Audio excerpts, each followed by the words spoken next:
Hello YouTube and welcome back to World of Warships with Wadres again. This is the second video I'm going to be getting out today, but you know what? At least I'm trying to keep up somewhat, I guess. Yeah, well, okay, maybe not, but you know, I do want to at least try to get out at least 2 videos a week, and I know I haven't exactly been keeping up with that. But anyway, that's beside the point.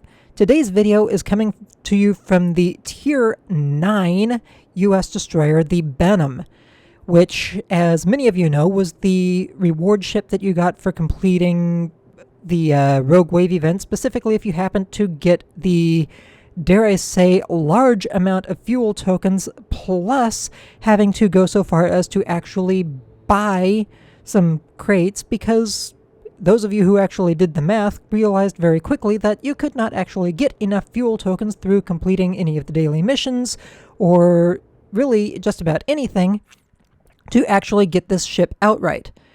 And you will forgive me, I was kind of playing with my settings a little bit while I was going through this match. This was a live recording, so yeah, unfortunately you are going to see a little bit of this. That being said, the one thing that I have found about the USS Benham is that she really does behave very similar to most of her U.S. destroyer counterparts.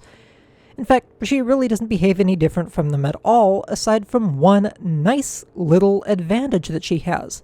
She actually has 4 torpedo launchers with 2 mounted per side, and these are, in fact, quintuple launchers.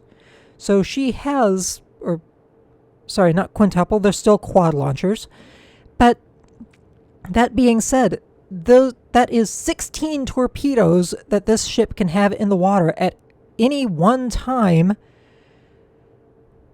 and in different directions. So she can actually choose to drop torpedoes on targets in 2 completely separate directions and have the chance of doing devastating amounts of damage to both.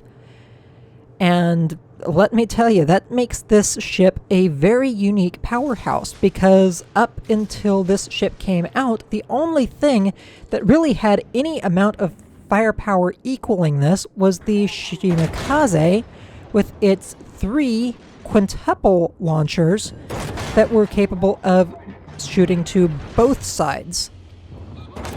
Now, of course, the Benham can really only drop 8 torpedoes on a single side, but again, this is, I would honestly rather have the flexibility of having two different torpedo launchers on 2 different sides than have all of my armament capable of going out to one side entirely.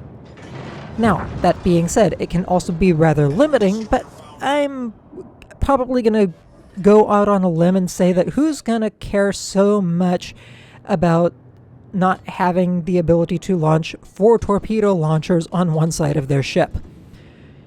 Especially when, under the right circumstances, as long as you are using your torpedoes correctly, 2 torpedo launchers can usually be more than effective enough. So that there is that to be said about the Benham. She does still have the standard US 127mm main battery guns. She does still have the pretty much standard US destroyer armor, US destroyer maneuverability, consumables, everything.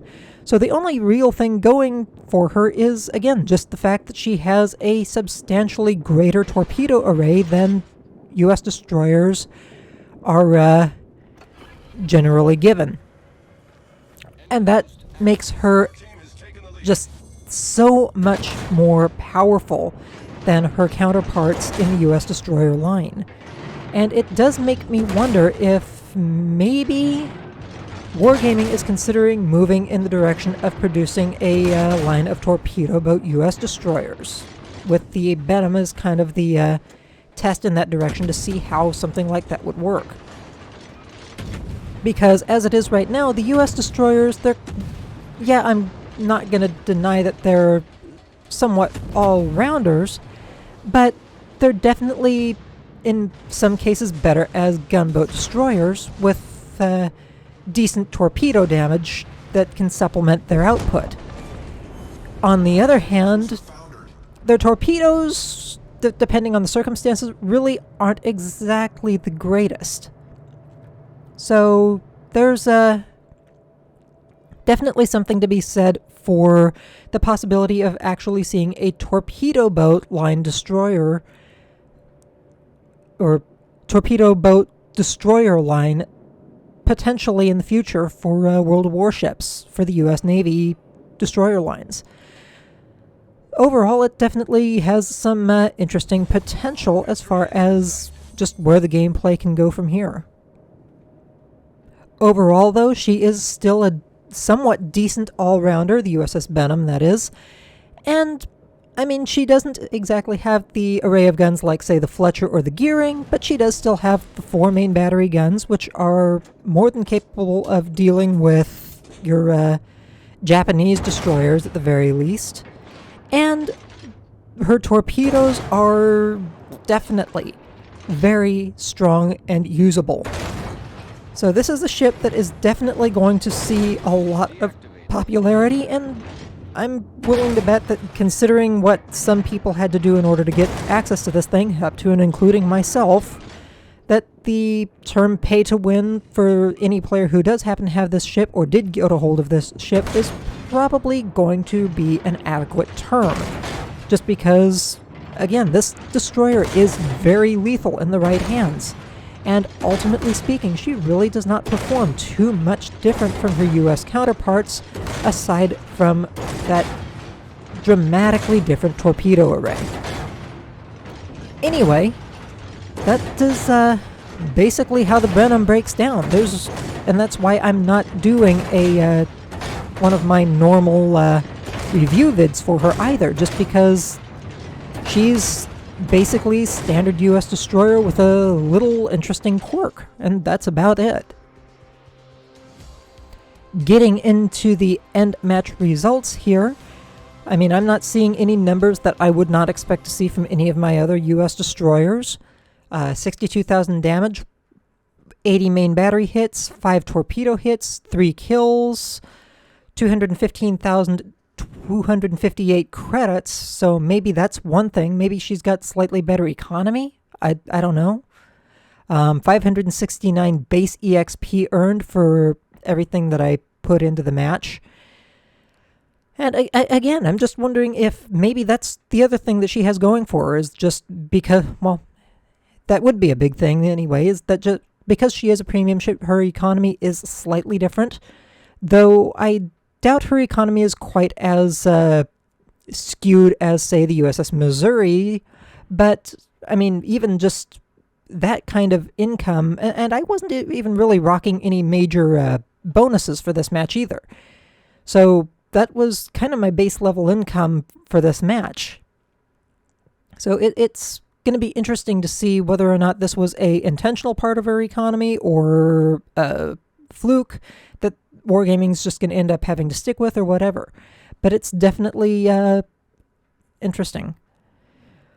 I mean, overall damage results, again, just going through the details here, 44 with torpedoes, almost 18 with the main battery.